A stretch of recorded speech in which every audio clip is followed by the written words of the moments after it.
Welcome to the PIO Podcast, a place for everything public information related for police, fire, EMS, and local governments.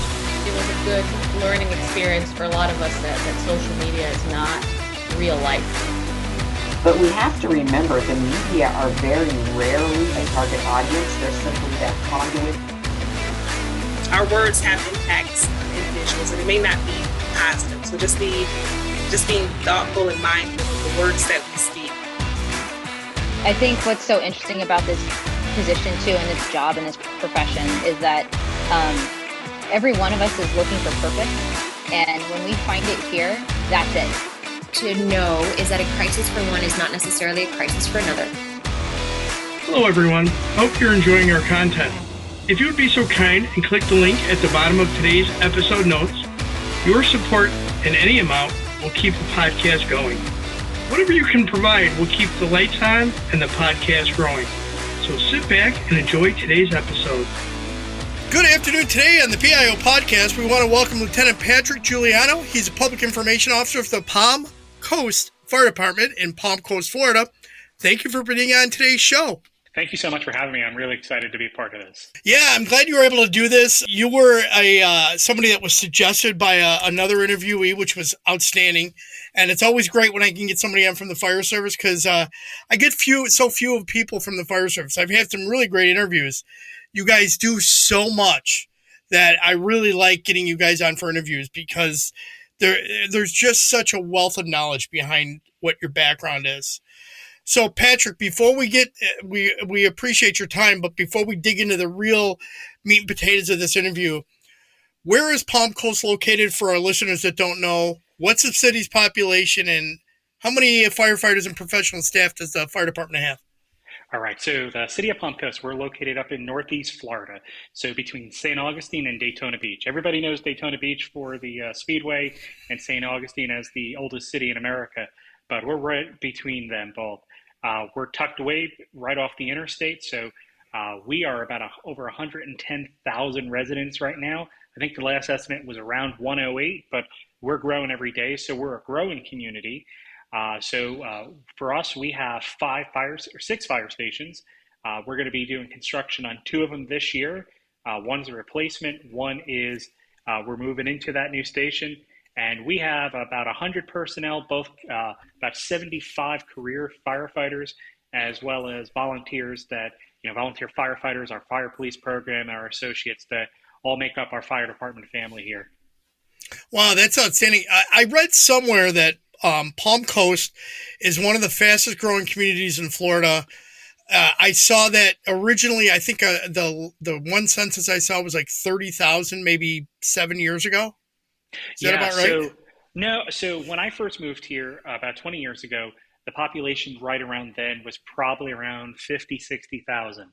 And from 2000 to 2008, it was one of the fastest growing communities. And then, like every other community, we took a really hard hit during the economic downturn where we had highest unemployment rate and a large residential foreclosure. The majority of our property here is residential. So right after the economic downturn, we started slowly picking back up. And the last couple of years, it has been booming. We are on pace. The city's projection, I believe, is about 200,000 plus residents. I think that was the master plan, what they looked at. But right now we're at 110,000. We are the largest city within our county. I want to say our county is just a little bit more than our population because we also have the city of Bunnell, city of Flagler Beach, which is along our coastline, as well as unincorporated parts of the county. So altogether, I think the county's population might be just above 115, maybe 120,000, but it's a growing county and a growing city. What do you attribute that growth to? I mean, if it's predominantly residential, is there something else that's spurring it? Paradise. We're close enough to Disney World. I'm an hour and 15 minutes from Disney World. So I'm close enough to get there, but far enough that I don't have to deal with the traffic every day. I am minutes from the beach, which we have some of the most beautiful beaches here. We are close to Jacksonville, close to all the major airports. So it's not a very populated or densely populated community. So That's one of the beautiful selling points. We have great amenities here in the city. So it's really a great community to live in. I've been here almost 20 years now, and I've watched it grow. So I think a lot of people are moving here. They're wanting to get out away from living so close to your neighbors, and they're coming here. They're building their homes. They're building their dream homes. We have no snow, and you don't have to fight for a parking spot, which is an important thing if you grew up in the Northeast. Yeah, I'm sure. Okay, so let's start this conversation about you. And can you share your journey to becoming the public information officer at Palm Coast Fire? Yeah, absolutely. So I started with our fire department in 2006 as a volunteer. I had started working in EMS in 2001. I was 17 years old when I started volunteering on an ambulance. And when I moved here, I started volunteering just so I can get out of the house and meet people and have some social activity. And later, did I know, I ended up becoming a career firefighter in 2008. So for the longest time, we had no communication to our public through the fire department. And in 2017, I had just returned back. I left for 2 years to go work for our state fire marshal. And our fire chief then posed a question to me like, hey, do you know how Instagram works? I'm like, yeah, I think so. And that's how it grew. And he had a vision of, hey, one of the ways that we can connect with our community a little bit better is if we communicate with them. And he's like, hey, what do you know about being a public information officer? Nothing. He goes, perfect. And so I started doing all of the FEMA training that went along with it. And I had more of my background, or not really the fire side, but the marketing part of it was, I worked in politics for a little bit. So I understood the marketing end of it and how to get your message out, especially quickly. And so he tasked me with that to let's start our program. And it was a slow rollout. The first, all right, let's start work with our city staff, because our city always had a communications team, and they handled everything in the city, and they do a great job with it, but they handled everything. So they'd go from public works to fire to city council to stormwater, everything. And in 2017, the chief said, all right, let's work with them and start creating our own. We're not going to build it all overnight, but let's start doing this. And over the next 2 years, we started building out to where I went to get the PIO basic. I went to the advanced course. We started out with having a Facebook channel. Then we actually started on a Facebook group, and then we grew to a page, and then we integrated Instagram, and then Twitter, and now we just picked up YouTube. So it's slow into developing everything. So this is my 7th year as the PIO for the department, and that's not my full-time job. My full-time responsibility is being on the fire truck as a fire lieutenant, responding to emergencies. So it's my ancillary duty to be the PIO. So I'm always on call. I take the reporters' calls, and I work with our chiefs and our administration. And when we have active incidents, let's communicate that to the community, because if we're not communicating our message, somebody else is. And that leaves a huge void of a gap of misinformation or the wrong information. And I think especially as, Florida, we are prone to many different types of emergencies, from tornadoes to severe thunderstorms to hurricanes to, I think we learned it all during 2020 that there was we experienced every emergency possible. From civil unrest to hurricanes and COVID, which that was something we've never had to deal with before. And, being able to communicate with your community is a way to connect and let them know. It's also a great investment tool for them to know what your tax dollars are being used for, what your department is up to, how you're training, how you're developing your team, how you're responding to emergencies, how you're making sure you're being a good steward of their tax dollars. And all of that gets communicated through a good PIO program. Absolutely. So let's talk about you. What inspired you to pursue a career as a firefighter, first off? Kind of an accident. So don't tell anybody I said this, but I actually wanted to become a cop when I was younger. And when I started there's always that aspiration for firefighters to be cops. It is. But then we see the light.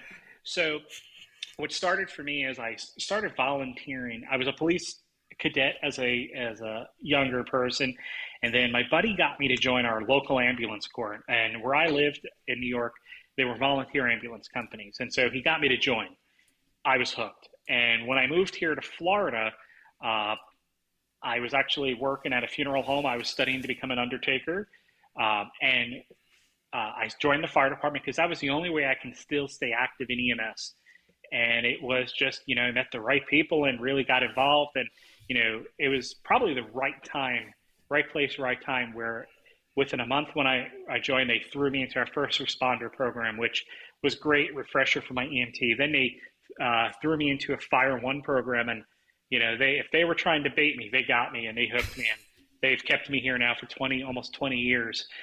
So it's been a great experience. My city's been tremendous to me, and my professional development in both helping me get, first hired on and certified as a paramedic, and, helping me complete my college education. This has been a great opportunity here, and great opportunity to grow personally.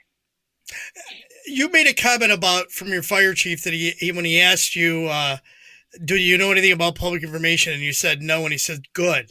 Why do you think he said that?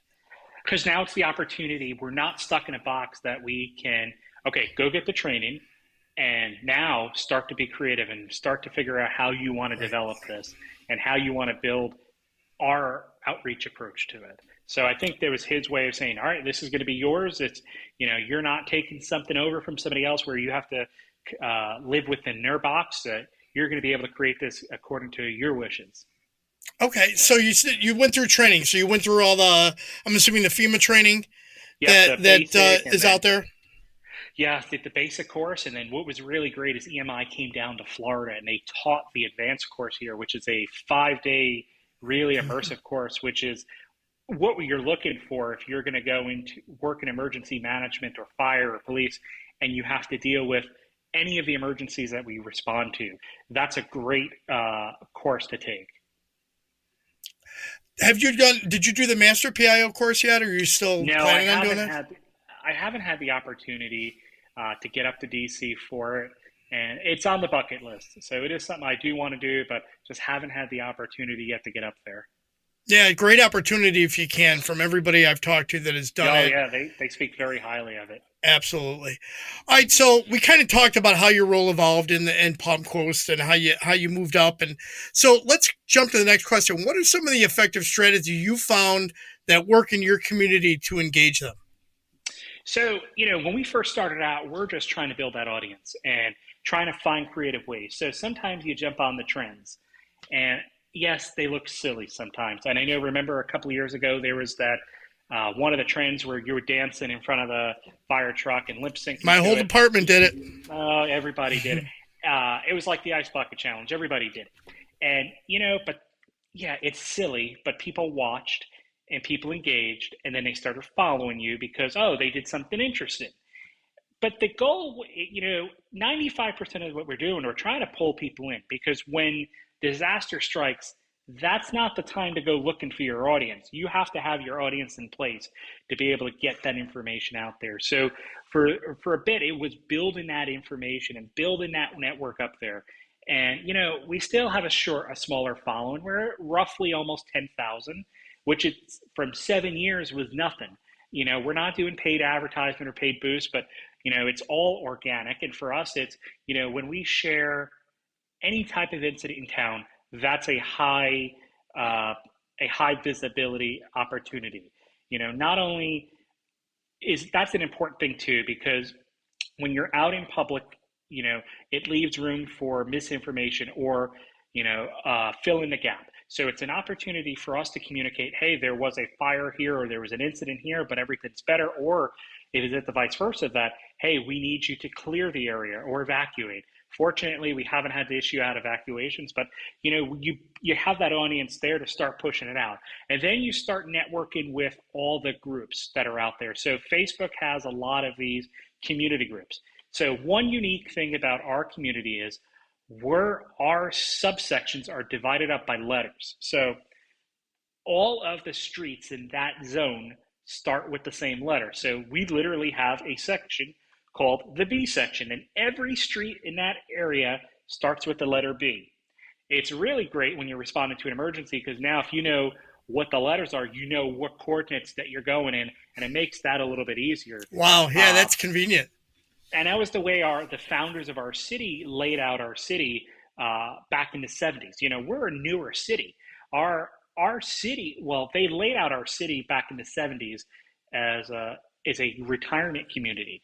And then it was 1999, we formally became a city. So all of our founding stuff started in the mid to early 70s. And we actually became a department in 1977. And we had 125 people living in town then. And we ran 2 emergencies that year. So we ran both of them. And it's way contrast different today. But getting back to our point is those community groups is being able to connect with them and let them know. And that's more strategic to, hey, we have something going on in this neighborhood. We're going to send something out to it. We're getting ready to build a firehouse in one of our subdivisions called Seminole Woods. They have their Facebook group. We're going to send it out to them. Hey, we're going to be having an outreach event and a firehouse dedication in your community. So as opposed to throwing out to everybody, you can start to strategically place it in those community groups. And, you know, it's developing that network and it's developing that trust that if we put something out there, they know we're trustworthy, we know we're verified, and we know we're not going to mislead them. And I know that's a big thing in government right now, that nobody trusts government, and it's a hard thing to believe. And it's, you know, that way we make sure our information is trusted, it's verified before we put it out there. Outstanding. All right, so talking about challenge, what challenges in a particular campaign did you have? Something that it was tough to handle, and how did you manage it, and how did you navigate through it? So I think one of the toughest campaigns we had to do is early on in COVID. You know, we had to announce to our community that we're going to be pulling back our response. You know, one of the first things we learned was to triage your patients and to basically not send everybody into the home. You know, we've come a long way from those early days of March of 2020. But initially it was, hey, if somebody has flu-like symptoms, not everybody's going to go inside. We're going to send the ambulance in first and have them bring the patient outside. If we get there first, the lieutenant was going to go in and the crew was going to stay outside. And that was hard. And that was hard for our agency partners to go, hey, you're not coming to help us. And the perception was we're not responding. That was not the message. The message was we have to be available for the second call, the third call, and the fourth call. And if this thing is going to be as bad as they're experiencing in other parts of our country, we can't get everybody sick. You know, you quarantine a firehouse of 9 people, that's almost a shift. That's a third of the people working. And, you know, so we had to strategically communicate that. And I think the community understood it at first. And, you know, the good thing about COVID, it was evolving every day and every month. So our tactics that we did on Monday may have changed by Thursday. And eventually we were responding to everything, and we were going in there. First, we went in there with gas masks. And, you know, that was one of the photos we put out there is, when you see us, don't be scared of us. It's just newer equipment that we're coming in. And then we went down to the N95s. And today it's more or less the preference on whether you want to wear a surgical mask or an N95 or nothing at all. Let's take a quick break. Are you ready to take your business to the top? Join Dr. Lyman Montgomery on Sail to the Top, the podcast that dives into the real issues business owners and HR pros face every day. From compliance headaches to team challenges, Dr. Montgomery reveals the secrets to scaling with success. Don't just survive, thrive. Listen to Sail to the Top wherever you get your podcast.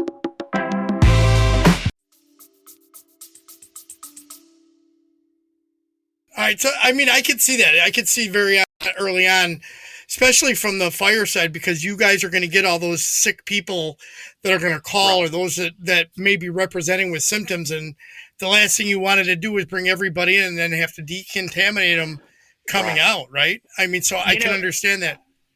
We were fortunate that our hospitals didn't get overloaded as they expected, but, you know, our local partners, they had to prepare too. The hospitals built outside treatment facilities. I knew where I grew up in New York, they built they had the Army Corps of Engineers build hospitals in places that you normally wouldn't have one. And it was, we had to figure out how to adapt to everything. The idea that we were no longer going to be able to respond to certain emergencies, have community events, even to communicate your own people that, hey, you can't sit down and have dinner together. That's one of the main things that firefighters are known for, is that every night they sit down and break bread while they're running emergencies. And now that was a challenge for us to communicate, like that you can't sit down with your fellow employees or your fellow brothers and sisters to break bread because we're worried about this. So that was one of the most challenging times that we had gone through, and being able to communicate it and be able to keep up with it and not get drawn into the national conversation, especially as we looked at, when we started offering vaccines and we were having treatment sites, that, our job's not to push a narrative, but it's to educate and to be available to the community and to share with them that, hey, the hospitals are trying not to get overloaded, or, if you're having symptoms, if you're not having respiratory compromise, they're asking you to stay home and quarantine in place. So those were some of the challenges early on that we had to communicate and find ways to articulate it to our community. Outstanding. How do you balance the need for timely information with the accuracy and sensitivity required in an emergency situation? So one of the important things is you have to establish with your chain of command that we can't hold information. Now, I get it. There's going to be times where we don't have all the facts, but there's going to be opportunities where you need to get it out there right away. So one of the things I've established with our frontline supervisors is that if you have something, let information out there initially. So for us, we'll put an initial graphic out that, hey, we're working an incident in this area.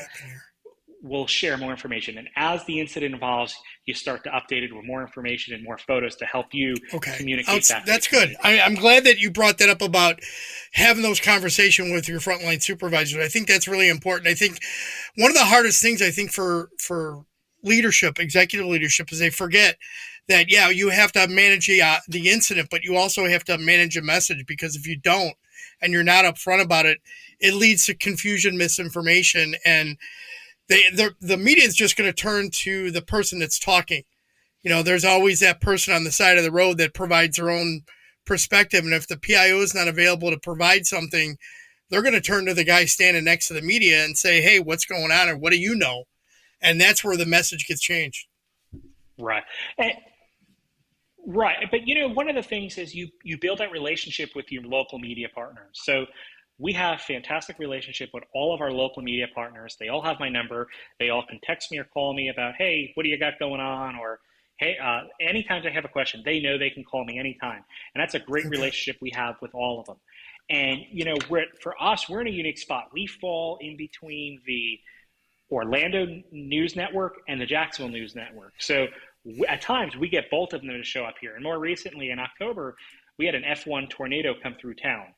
And one of the things that we had done for that is we set up a command post, and everybody was to go there for the initial press conference. And I was on scene where when they came there, they just needed to check in with me, and I would escort them through the property and walk them around the neighborhood so they can see everything. And that way they're not stepping on power lines or anything or get hurt, just be available to them. But a lot of the partners that came through, we didn't know, because we don't get to see them on an everyday basis, because we're at the tail end of both of those news marketing networks. So for us was a little bit of introduce yourself and give them my number. We have their number. That way, if they know they need something, but it's relationships. Keep the good relationships going, keep sharing the information with them, and let them know that they can use any of your stuff. And they know if they see something on our Facebook page or our Twitter, it's theirs. And I see it quite a lot when we'll put something on Twitter and all of a sudden I'll see it on the local news, and they never call, they're never checking them. And I just smile, because I'm like, that's awesome. It's working. They're using our pictures, they're using our information. And it's just a really great opportunity and relationship to have both with your local and regional partners. And it's good as long as they attribute it too. If they're not attributing it back to you guys, that's unfair. But I'm sure they are. They're doing great, and it's working for now. It's working really good. Excellent. All right, so you were recently honored with the Tony Gasparino Lest We Forget Award. Can you tell us about it, what it is and what it means to you? Sure. So the Knights of Columbus every year does an award recognizing an individual that gives back to their community. And I was really touched when they did that, because I wear a lot of different hats in my organization. In addition between being a fire officer and having my everyday responsibilities, I'm our public information officer. I was our union president. Now I'm our union vice president. I run our honor guard. I do our bagpipes. So if there's something going on, I'm usually involved with it. And, it's a passion. It's something I love. It's about really giving back to the job that you love. And they are a really great organization, and they honor first responders every November. And I was fortunate to be picked as one of their honorees. Excellent. Congratulations, by the way. Thank you. So can you, as a bagpiper, which is one of the other things you do, you perform for a lot of community organizations. How'd you get started in this, and what role does it play in your life now? All right. So when I started out as a firefighter, there were no bagpipers within 2 or 3 counties of where I lived. And we're in a pretty busy part of Florida. So we'd have to rely on somebody from Jacksonville or Orlando. And when we were starting our fire department honor guard, I said, hey, I want to learn how to play the bagpipes. And that way, if we ever had a funeral, I could always play it. And I didn't know how to read sheet music. I never paid attention to the recorder in the 3rd grade. So it was painful for the first year, because I bought a set on Amazon. I didn't know what I was doing, and I started playing every day at work for 2 hours. And I would torture the lieutenant and the crew there. And after a while, the squeaky noises started coming together, and all of a sudden now you hear a tune and like, oh, I actually think I know what that is. That sounded like Amazing Grace. And 15 years later, I do play a lot for our department, our city, any of the community organizations. If they ever ask me, I say yes. I have my own little private bagpiping company that I do. That way the hobby pays for itself. And it's really a fun opportunity. I've had the opportunity to go to our state capitol and perform on the floor of the House of Representatives for the opening session of the legislature. I've been able to help dedicate the Firefighter Memorial at our state capitol, and even got to play in 2017 with a group at the inauguration of President Trump. So I've got to travel with it. I've got to play in a bunch of different places. It's something I enjoy very much. And it's just, and for somebody who's Italian, I have 0 Irish in me at all. So it's actually funny that, that a little Italian kid from New York is playing the bagpipe. So it's something that I really enjoy. I actually got 2 guys in my department to pick up the drums. So now it's just not me coming in there making noise. I have 2 other guys, and we actually performed a couple of weeks ago for our badge pinning ceremony. And we didn't tell anybody, and we surprised them when they heard the drums coming in and the pipes. And it was a really special moment. And it's part of the pride and ownership of the fire service that the bagpipes have been part of the fire department since the early 1800s, when the Irish immigrants came over. And the only time that an Irishman was allowed to cry is when they heard the sounds of the bagpipe at a funeral. And what it means is when you would hear the bagpipes, it was a parade or an anthem to let the community know that you're in the presence of a hero. And that's why you see the bagpipes outside of the churches of fallen firefighters and police officers. Yeah. I'll tell you, for somebody that has been through 2 line of duty deaths in my career and been to countless memorials and countless law enforcement officers and firefighters' deaths, the hearing of the bagpipes, it pierces, it goes through your soul. And it literally gives, just talking about it now, just reminds me and gives me that chill.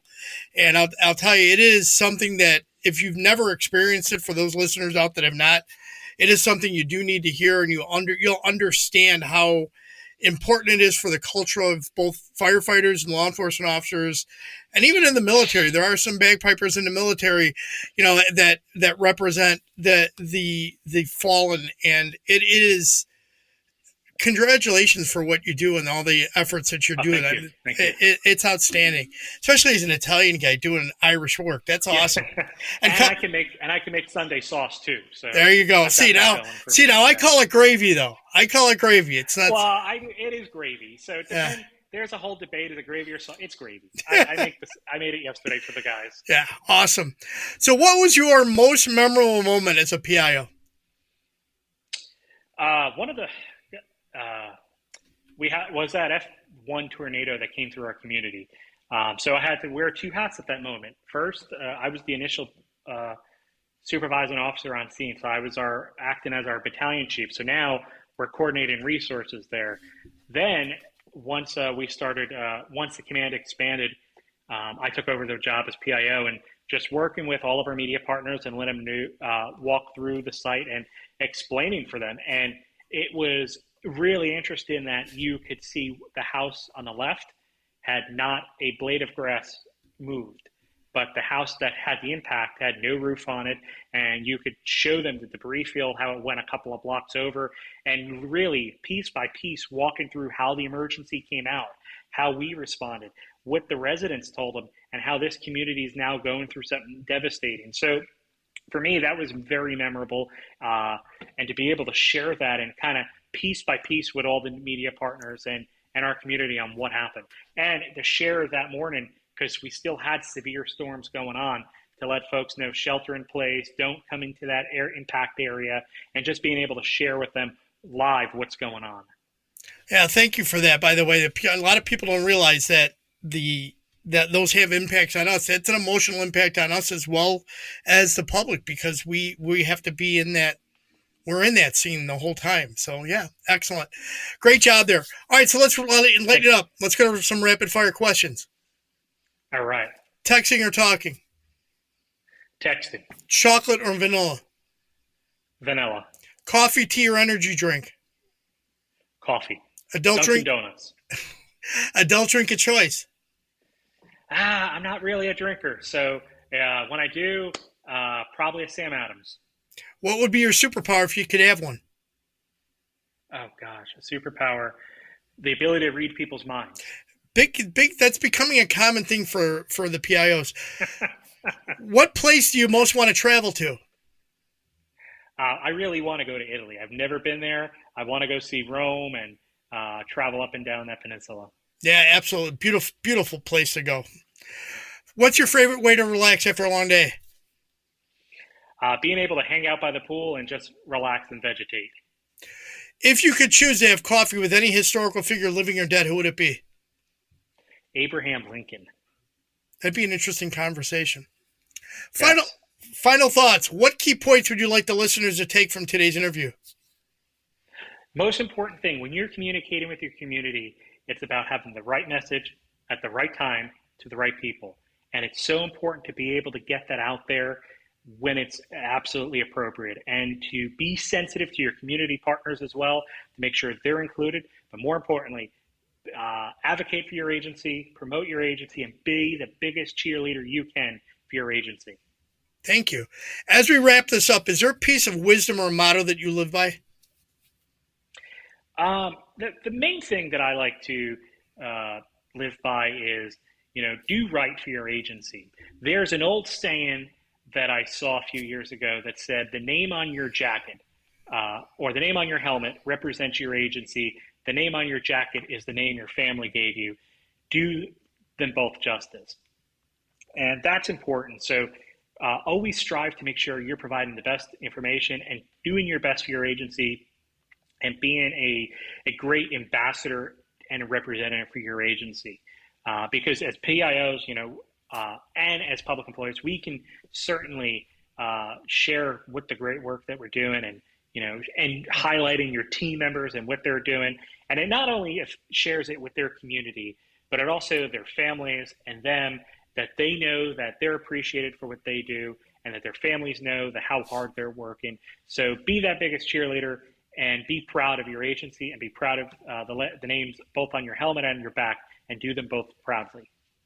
Thank you. Thank you very much for that. How could people best reach out to communicate if they want to learn more about what you're doing or what's going on in Palm Coast?